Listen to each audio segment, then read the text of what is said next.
What's up, Bulldogs?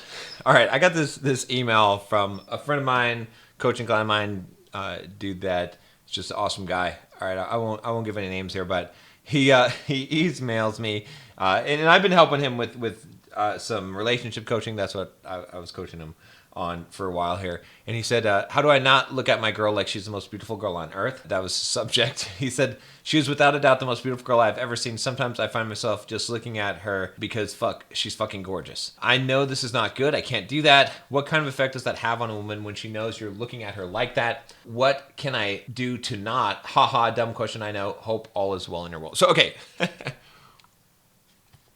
Here's the thing.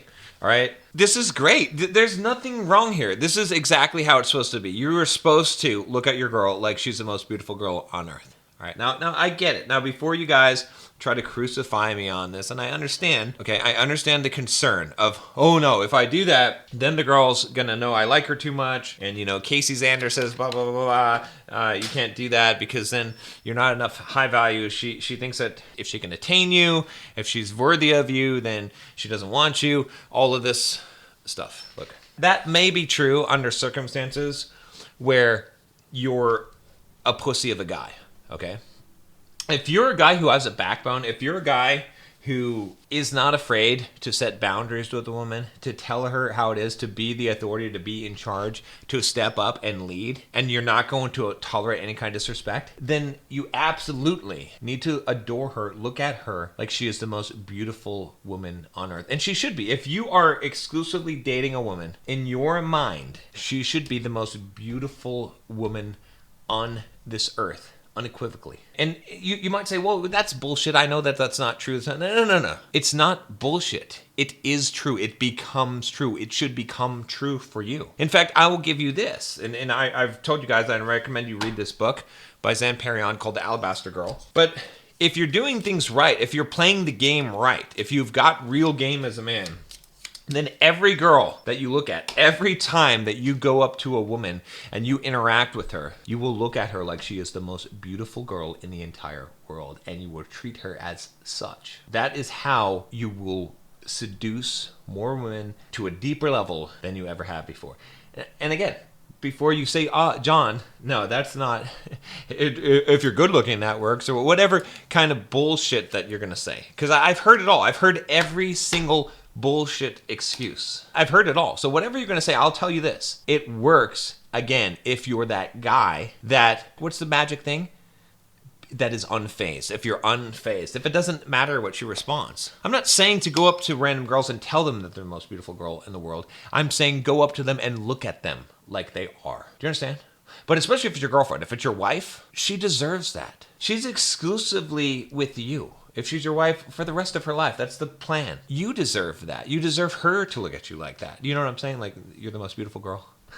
like you're the most handsome man. Like you're the only man in this world that exists. Like the best. That's how you should be with each other. That's how you should treat each other. Like if you can't find someone who you're willing to do that for and is willing to do that for you for, and when I say willing, I mean that they don't have any other choice because that's how it is for them. When they see you and when you see them, then don't get married. Don't get into a serious relationship. Don't do any of that stuff because it's not for you.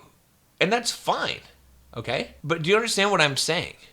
Is that this is how it should be. There's nothing wrong with this at all. This is exactly the way that you should act. This is the way that you should behave. I can't tell you how you stop doing it because that's not what you want to do. You always want to be this way. But here's where guys get tripped up, okay?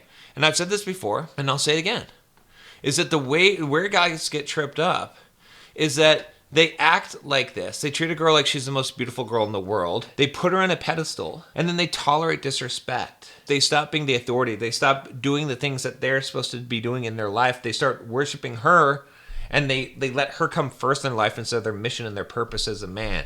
And then she loses attraction and respect for them. So you've been burned because you've done it the wrong way, not because you've done the wrong thing. You've done it the wrong way. You've done it for the wrong reason. That's why you're getting burned. You're not getting burned because this is the wrong way to be. If you get this, if you truly understand this, when you grasp this, you will never have problems with women again. You will be able to seduce any woman. The woman that you're with will adore you. She will see you as the only man on this planet when you can learn this. And it's not easy. It's not easy to learn this, but it's a balance. It's a balance. It's what I call being unfazed. It's being rooted in yourself as a man. And when you are so rooted in yourself as a man, when you're so confident in yourself, you can tell any woman that she's attractive. You can tell her that she's beautiful. You can look at her like she's beautiful. It doesn't take away any power from you. It's like being a billionaire. If you're a billionaire, you can give people $20 bills. You could do it all day long. It doesn't matter. It doesn't affect you. It doesn't make you any poorer at all. It makes them richer. It doesn't make you poorer. But you know what? When you don't have two nickels to rub together, when you have no money yourself, when you're down to your last $20 and you give that out, you become poor. So it's all about the abundance that you have first. And this is why it gets misunderstood. It's because you got a bunch of broke guys giving out affection when their confidence broke. You can't give out compliments and affection when your confidence broke. You got to be confidence rich within yourself, and then you can give out as many of those as you want. I'll see you tomorrow.